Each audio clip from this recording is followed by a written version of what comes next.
चुड़ैल लिया और एक लड़की थी। वो दोनों बहुत दुष्ट थे। उस लड़की की सहारे से चुड़ैल भी अपना किसी को शिकार बना लेती थी। एक दिन क्या हुआ, चुड़ैल गई शिकार बनाने इस लड़की के भरोसे पर।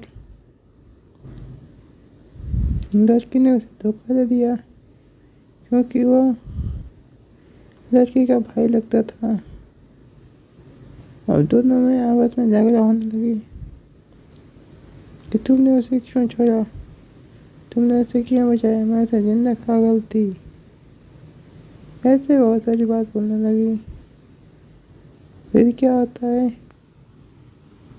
कि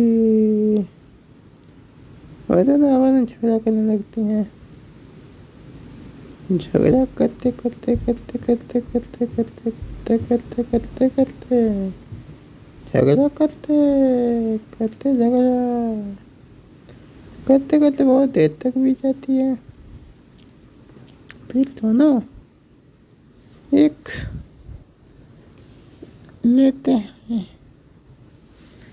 और फिर डंडा से आपस में हमला करने लगते हैं और दोनों आपस में बहुत ज़्यादा झगड़ा करते हैं। अंदर में दोनों अपने आप को मारते हैं। दोनों हॉस्पिटल में चली जाती हैं।